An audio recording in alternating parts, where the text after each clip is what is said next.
ಹಿಂಗೆ ಹಿಡ್ಕೋಬೇಕು. ಇವತ್ತು ನಿಮಗೆ ಶಾರ್ಟ್ ಫಿಲ್ಮ್ ಹೆಂಗೆ ಮಾಡಬೇಕು ಅದು ಕಡಿಮೆ ಇಲ್ಲ ವಿತೌಟ್ ಬಜೆಟಲ್ಲಿ ಹೇಳ್ಕೊಡ್ತೀನಿ. ನೀವು ಒಂದು ವೇಳೆ ಶಾರ್ಟ್ ಫಿಲ್ಮು ಬಜೆಟ್ ಇಲ್ಲಾರ್ದೆ ಮಾಡ್ಬೇಕಂದ್ರೆ, ಕಾಸು ಇಲ್ಲಾರ್ದೆ ಮಾಡ್ಬೇಕಂದ್ರೆ ಮೋಸ್ಟ್ ಆಫ್ ದ ವರ್ಕ್ ನೀವೇ ಮಾಡಬೇಕು. ಎಲ್ಲ ರೆಸ್ಪಾನ್ಸಿಬಿಲಿಟಿ ನೀವೇ ತೊಗೋಬೇಕು. ಶೂಟಿಂಗ್ ಆಗಲಿ, ಡೈರೆಕ್ಷನ್ ಆಗಲಿ, ಲೊಕೇಶನ್ ಸ್ಕೌಟಿಂಗ್ ಆಗಲಿ, ಸ್ಕ್ರೀನ್ ಪ್ಲೇ ಬರೆಯೋದಾಗಲಿ, ವಿಡಿಯೋ ಎಡಿಟಿಂಗ್ ಕೂಡ ನೀವೇ ಮಾಡಬೇಕು. ಲಾಸ್ಟಲ್ಲಿ ಪ್ರಮೋಷನ್ ಕೂಡ, ಪೋಸ್ಟರು, ತಮ್ನೇಲು ಮತ್ತು ವೀಡಿಯೋ, ಶಾರ್ಟ್ ವೀಡಿಯೋಸು ಇನ್ಸ್ಟಾಗ್ರಾಮಲ್ಲಿ ಹಾಕೋಕ್ಕೆ ಎಲ್ಲ ಕೆಲಸ, ಈವನ್ ಮಾರ್ಕೆಟಿಂಗ್ ಕೂಡ ನೀವೇ ಮಾಡಬೇಕು. ಪರಿತಾಪ ಮಾಡಬೇಕಾದ್ರೆ ಸ್ಟಾರ್ಟಿಂಗಲ್ಲಿ ನಂಗೊಂದು ಸ್ಟೋರಿ ಬೇಕಾಯಿತು. ಸೊ ನಾನು ಎಲ್ಲೆಲ್ಲಿ ತಪ್ಪು ಮಾಡಿದೆ ಅದೆಲ್ಲ ನಿಮ್ಗೆ ಹೇಳ್ತೀನಿ. ಸೊ ಸ್ಟಾರ್ಟಿಂಗಲ್ಲಿ ಸ್ಕ್ರೀನ್ ಪ್ಲೇ ಸ್ಟೋರಿ ಬರೀಬೇಕಾದ್ರೆ ನಾನು ತುಂಬ ಯೋಚನೆ ಮಾಡಿದೆ. ಯಾವ ಥರ ಒಂಥರ ಆಸ್ಕರ್ ಲೆವೆಲ್ ಥರ ಸ್ಟೋರಿ ಥರ ಯೋಚನೆ ಮಾಡಿದೆ. 2 ತಿಂಗಳಾಯಿತು, ಕಂಪ್ಲೀಟಾಗಿ ಮಾಡೋಕ್ಕಾಗಿಲ್ಲ ಸ್ಕ್ರೀನ್ ಪ್ಲೇ. ಕೊನೆಗೆ ಒಂದು ದಿವಸ ಯಾವುದೋ ಒಂದು ಸಿಂಪಲ್ ಸ್ಟೋರಿ ನಂಗೆ ತಲೆಗೆ ಬಂತು. ಆ ಸಿಂಪಲ್ ಸ್ಟೋರಿ ಹಿಡ್ಕೊಂಡು ಯಾಕೆ ಶಾರ್ಟ್ ಮೂವಿ ಸ್ಟಾರ್ಟ್ ಮಾಡೋಣ. ನಂದು ಫಸ್ಟ್ ಸಜೆಷನ್ನು, ನೀವು ಯಾವತ್ತೇ ಶಾರ್ಟ್ ಮೂವಿ ಮಾಡೋಕ್ಕೆ ಹೋದ್ರು ತುಂಬ ತಲೆ ಕೆಡ್ಸ್ಕೋಬೇಡಿ ಸ್ಟೋರಿ ಬಗ್ಗೆ. ಕಾಂಪ್ಲೆಕ್ಸ್ ಸ್ಟೋರಿ ಇದ್ದರೂ ಒಳ್ಳೆಯದೇ, ಆದರೆ most of the time simple ಸ್ಟೋರಿಯಲ್ಲೇ ಒಳ್ಳೆ ಶಾರ್ಟ್ ಮೂವಿ ಮಾಡ್ಬೋದು. ಯಾಕಂದರೆ ಈ ಸ್ಟೋರಿಯಲ್ಲಿ ನೀವು ಜನರನ್ನ ಹಿಡಿಯೋಕ್ಕಾಗಲ್ಲ. ನೀವು ಪ್ರೆಸೆಂಟೇಷನ್ ಕೊಡೋದ್ರಲ್ಲಿ ನಿಮ್ಮ ಡೈರೆಕ್ಷನ್ ಎಲ್ಲ ಕಲ್ತ್ಕೋಬೇಕು ಫಸ್ಟ್, ಆಮೇಲೆ ನೀವು ಸ್ಟೋರಿ ಬಗ್ಗೆ ಯೋಚನೆ ಮಾಡಿ. ಓಕೆ, ನಂದು ಇವಾಗ ಸ್ಟೋರಿ ಮತ್ತು ಸ್ಕ್ರೀನ್ ಪ್ಲೇನೂ ಬರೆದಿಡ್ಕೊಂಡೆ. ಅದು ನಾನು ಫಸ್ಟ್ ಹೆಂಗೆ ಮಾಡಿದೆ ಅಂದರೆ, ಒಂದು ಟ್ರೆಲ್ಬಿ ಅಂತ ಒಂದು ಫ್ರೀ ಆ್ಯಪ್ ಇದೆ. ಸೊ ನೀವು ಪೆನ್ನು ಪೇಪರ್ ಯೂಸ್ ಮಾಡ್ಬೋದು, ಅದು ಬರೆದು ಇಟ್ಕೊಂಡು ಹೋಗ್ಬೋದು. ಆದರೆ ನೀವು ಇನ್ನೂ ಸ್ವಲ್ಪ ಪ್ರೊಫೆಷ್ನಲ್ ಲೆವೆಲ್ ಒಂಥರ ಚೆನ್ನಾಗಿ ಕಾಣಿಸ್ಬೇಕಂದ್ರೆ ಟ್ರೆಲ್ಬಿ ಅಂತ ಒಂದು ಆ್ಯಪ್ ಹೇಳ್ತೀನಿ, ಡಿಸ್ಕ್ರಿಪ್ಷನಲ್ಲಿ ಕೊಡ್ತೀನಿ ಲಿಂಕ್ನ. ಅದು ಫ್ರೀ ಆ್ಯಪ್ ಅದು. ಸೊ ಸ್ಟಾರ್ಟಿಂಗಲ್ಲಿ ಇಂಗ್ಲೀಷಲ್ಲಿ ಬರುತ್ತೆ, ಅದು ನೀವು ಇಂಗ್ಲೀಷಲ್ಲೇ ಅದು ಬರೀಬೇಕು. ಏನು ಅಡ್ವಾಂಟೇಜ್ ಏನಂದರೆ, ನಿಮಗೆ ಮಲ್ಟಿಪಲ್ ಡ್ರಾಫ್ಟ್ ಕ್ರಿಯೇಟ್ ಮಾಡ್ಬೋದು ಈ ಸ್ಕ್ರೀನ್ ಪ್ಲೇಯಲ್ಲಿ. ಸೊ ನೀವು ಫಸ್ಟ್ ಸ್ಕ್ರೀನ್ ಪ್ಲೇಯಲ್ಲೇ ಎಲ್ಲ ಚೆನ್ನಾಗಿರುತ್ತೆ ಅಂತ ಹೇಳೋಕ್ಕಾಗಲ್ಲ. ಸೊ ಒಂದು ಸ್ಕ್ರೀನ್ ಪ್ಲೇ ಬರೆದಾದ್ಮೇಲೆ ಸೆಕೆಂಡ್ ಡ್ರಾಫ್ಟ್ಗೆ ಹೋಗಬೇಕು. ಆ ಸೆಕೆಂಡ್ ಡ್ರಾಫ್ಟಲ್ಲಿ ನಿಮ್ಗೆ ಸ್ವಲ್ಪ ಕರೆಕ್ಷನ್, ಫಸ್ಟ್ ಡ್ರಾಫ್ಟಿಂದ ಕರೆಕ್ಷನ್ ಮಾಡ್ಬೋದು. ಸೊ ಅದೊಂದು ಹೆಲ್ಪ್ಫುಲ್ ಆಗುತ್ತೆ. ಅದಾದಮೇಲೆ ಪ್ರಿಂಟ್ ಮಾಡಿದೆ ನಂದು ಸ್ಕ್ರೀನ್ ಪ್ಲೇ ಕಾಪಿನ. ಸ್ಕ್ರೀನ್ ಪ್ಲೇದು ಪ್ರಿಂಟ್ ತೊಗೊಂಡೆ, ಪ್ರಿಂಟ್ ಇಲ್ಲಿದೆ, ಒಂದು ಕಾಪಿ ಮಾಡಿಸಿದ್ದೆ. ಸೊ ನಿಮ್ಗೆ ಆಪ್ಷನ್ ಸಿಗ್ಬೋದು, ಇಷ್ಟೊಂದು 9-10 ಪೇಜ್ ಇದೆ. ಸೊ ನನಗೇನು ತೊಂದರೆ ಆಗಿಲ್ಲ ಅದ್ರ ಬಗ್ಗೆ.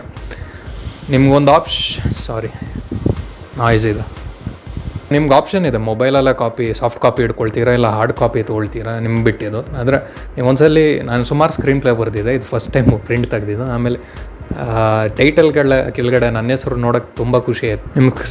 ನಿಮಗೆ ಸ್ಕ್ರೀನ್ ಪ್ಲೇ ಹೆಲ್ಪ್ ಬೇಕಂದ್ರೂ ನಿಮ್ಗೊಂದು ಸಾಫ್ಟ್ ಕಾಪಿ ಡಿಸ್ಕ್ರಿಪ್ಷನಲ್ಲಿ ಅಟ್ಯಾಚ್ ಮಾಡ್ತೀನಿ. ಸೊ ನೀವು ಅದನ್ನ ರೆಫರ್ ಮಾಡ್ಬೋದು.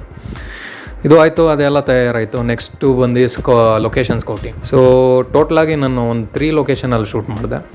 ಫಸ್ಟು ಬಂದು ಪಾರ್ಕಲ್ಲಿ, ಆಮೇಲೆ ರೈಲ್ವೆ ಸ್ಟೇಷನು, 3ನೇದು ನಮ್ಮ ಮನೆಯಲ್ಲೇ, ನನ್ನ ರೂಮಲ್ಲೇ.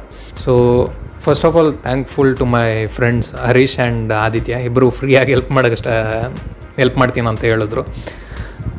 ಒಂದೇನಂದರೆ, ನಿಮಗೆ ಫ್ರೀ ಆ್ಯಕ್ಟರ್ಸ್ ಬೇಕಂದ್ರೆ ಅವ್ರ ಟೈಮ್ ಪ್ರಕಾರ ಅಡ್ಜಸ್ಟ್ ಮಾಡಬೇಕು. ನಾನೇನು ಕಂಪ್ಲೇಂಟ್ ಮಾಡ್ತೀಯಲ್ಲ, ಬಟ್ ಅವ್ರಿಗೆ ಯಾವಾಗ ಟೈಮ್ ಸಿಗೋತ್ತೆ ಅವ್ರದ್ದು ಕೆಲಸ ಇರುತ್ತೆ. ಸೊ ಅವ್ರ ಟೈಮ್ ಪ್ರಕಾರ ಅಡ್ಜಸ್ಟ್ ಆಗಬೇಕು. ಸೊ ಸುಮಾರು ಒಂದು 2-3 ವೀಕ್ಸ್ ಆಯಿತು ಫಿಲ್ಮ್ ಶೂಟ್ ಮಾಡೋಕ್ಕೆ ಸ್ಟಾರ್ಟ್ ಮಾಡೋದು, ಸ್ಕ್ರಿಪ್ಟ್ ಬರೆದ ಮೇಲೆ. ಆಮೇಲೆ ಪಾರ್ಕಿಗೆ ಹೋದ್ವಿ. ಇನ್ನೊಂದು ಲೊಕೇಶನ್ ಹೆಂಗೆ ಚೂಸ್ ಮಾಡಬೇಕಂದ್ರೆ, ಅಟ್ಲೀಸ್ಟ್ ಸಮ್ವಾಟ್ ಐಸೋಲೇಟೆಡ್ ಇರಬೇಕು. ನಾವು ಗೊರಿಲ್ಲಾ ಸ್ಟೈಲ್ ಶೂಟಿಂಗ್ ಮಾಡಿದ್ವಿ. ನನಗೆ ಹೇಳೋಕ್ಕೂ ಬರ್ತಾಯಿಲ್ಲ. ಗೊರಿಲ್ಲಾ ಸ್ಟೈಲ್ ಅಂದರೆ ಸುಮ್ಮನೆ ಹೋಗೋದು, ಶೂಟ್ ಮಾಡೋದು, ಬರೋದು, ಯಾರ್ದು ಪರ್ಮಿಷನ್ ಕೇಳೋದು ಬೇಕೆಲ್ಲ ಏನಿಲ್ಲ. ಏನಾದರೂ ಅನ್ನೋಕ್ಕೆ ಬಂದರೆ ಆ ಟೈಮಲ್ಲಿ ನೋಡ್ಕೊಳ್ಳೋಣ ಅಂತ. ಸೊ ಆ ಪಾರ್ಕಿಗೆ ಹೋದ್ವಿ, ಒಂದು ಐಸೋಲೇಟೆಡ್ ಸ್ಪಾಟ್ಗೆ ಹುಡುಕಿದ್ವಿ. ನಾವು ಹೋಗಿದ್ದ ಟೈಮು ಹಂಗೆ ಇತ್ತು, ಒಂದು 10 ಗಂಟೆ ಏನೋ ಶೂಟಿಂಗ್ ಸ್ಟಾರ್ಟ್ ಮಾಡಿದ್ವಿ. ಆ ಟೈಮಲ್ಲಿ ಅಷ್ಟೊಂದು ಜನರು ಇರಲಿಲ್ಲ. ಸೊ ಒಂದು ಬೆಂಚ್ ಹುಡುಕಿದ್ವಿ, ಒಳ್ಳೆ ಸ್ಪಾಟ್ ಕಾಣಿಸ್ತು ನಮಗೆ. ಅದರ ತುಂಬ ಸೊಳ್ಳೆ ಕಾಟ ಆಯಿತು, ಏನು ಮಾಡೋಕ್ಕಾಗಲ್ಲ. ಅಕ್ಕಪಕ್ಕ ಒಂದು 3-4 ಜನ ವಾಕಿಂಗು ಕೂತ್ಕೊಂಡು ಏನೋ ಟೈಮ್ ಪಾಸ್ ಮಾಡ್ತಾಯಿದ್ರು. ನಮ್ಮ ಕಡೆನೂ ನೋಡ್ತಾಯಿದ್ರು, ಆದರೆ ನಾವು ಅಷ್ಟು ಕೇರ್ ಮಾಡಿಲ್ಲ. ಆ್ಯಂಡ್ ಅವರು ಅಷ್ಟು ಏನು ಡಿಸ್ಟರ್ಬ್ ಮಾಡೋಕ್ಕೆ ಬಂದಿಲ್ಲ. ಸೊ ಓವರಾಲ್ ಶೂಟಿಂಗ್ ಎಕ್ಸ್ಪೀರಿಯೆನ್ಸಲ್ಲಿ ನಮಗೇನು ತೊಂದರೆ ಆಗಿಲ್ಲ.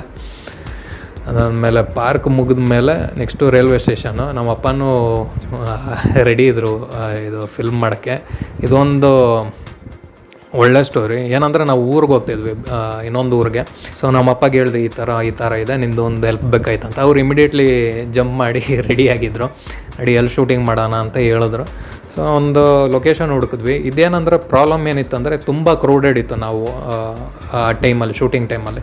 ಸೊ ಒಂದು ಸ್ಪಾಟ್ ಹುಡುಕಿದ್ವಿ, ಖಾಲಿ ಕೂತ್ಕೊಳ್ಳೋ ಜಾಗ. ಒಂದು 3 ಸೀನ್ ಇತ್ತು.